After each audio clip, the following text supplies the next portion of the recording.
Gandhi, Dr. King, dramatized and defined the technique of nonviolence, and yet he also said that the only alternative to fear is violence, and that if that were the alternative, he would have to choose violence.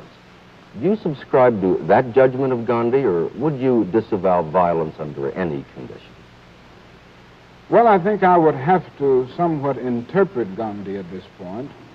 I don't think he was setting forth violence as an alternative. I think he was emphasizing, or rather trying to refute an all too prevalent fallacy, and that is that the persons who use the method of nonviolence are actually the weak persons who don't have the weapons of violence, persons who are afraid.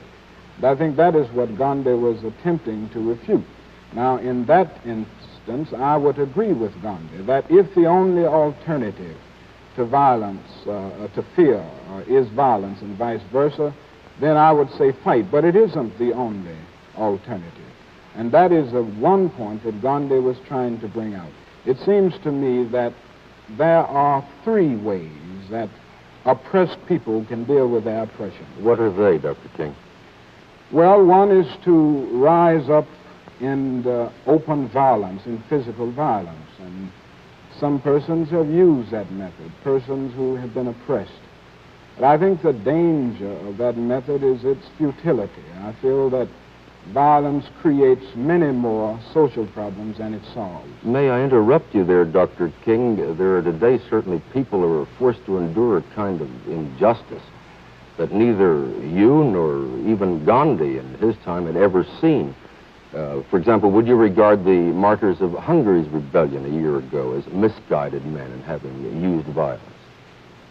I admire freedom fighters wherever they are, but I still believe that nonviolence is the strongest approach. I think that would apply to the Hungarian situation also. I don't think it's limited to a particular locality.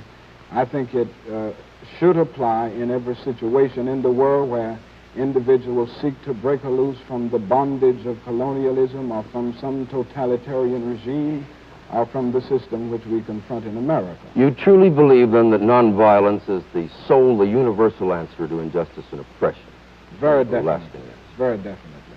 I feel that nonviolence, organized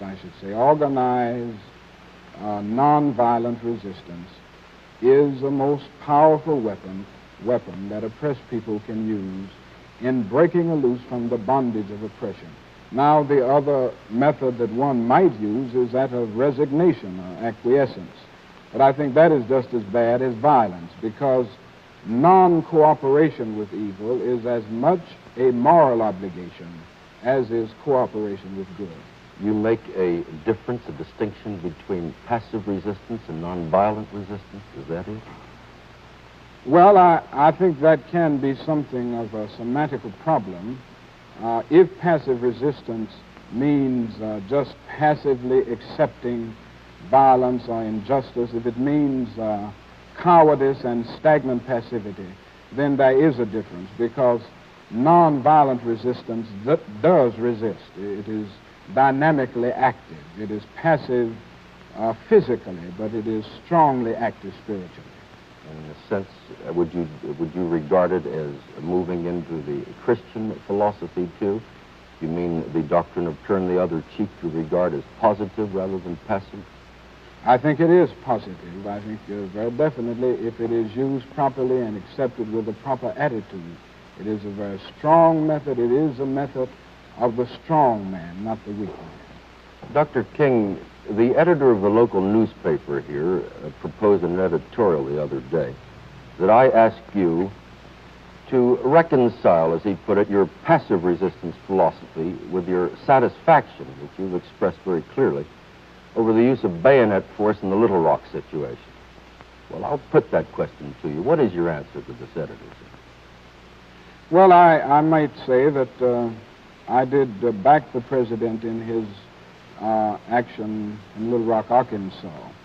I think it is quite regrettable and unfortunate that young high school students have to go to school under the protection of federal troops. But I think it is even more unfortunate that a public official, through irresponsible actions, leaves the President of the United States with no other alternative.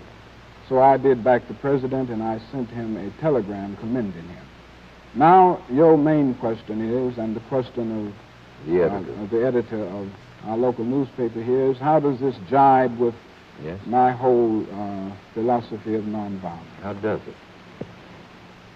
I believe firmly in nonviolence, as I have already said. But at the same time, I am not an anarchist. Now, some pacifists are anarchists following Tolstoy, but I don't go that far. I believe in the intelligent use of police force.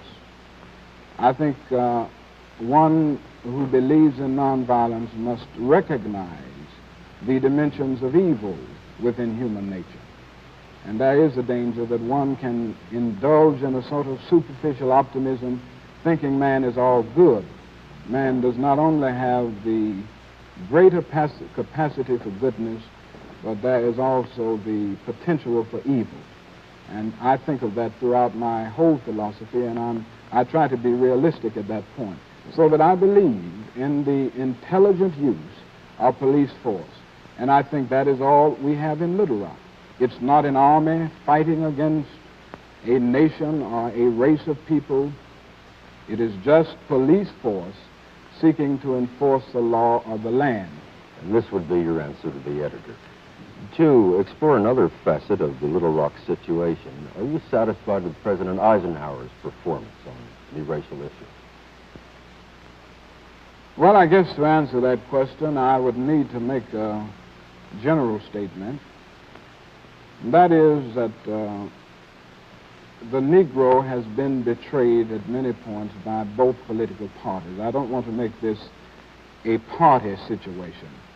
I don't think either party can boast of having clean hands in this area. It is my conviction that both parties have failed to take the strong stand in the area of civil rights that they could take. Having called down a plague on the houses of both parties, are you satisfied with President Eisenhower's performance in this particular situation, Dr. King? Well, with the Little Rock situation, yes. I think the President should be commended for the positive and forthright stand that he is now taking in the area of civil rights in general and in the situation in Little Rock, Arkansas in particular. But you are dissatisfied with the overall performance of both the President's party and of the Democratic Party? Oh, yes. I think both parties could improve, and I think both parties must come to the point that they see the moral issues involved rather than making a political football out of the civil rights issue. The implication being you think they still are doing that? At points, yes.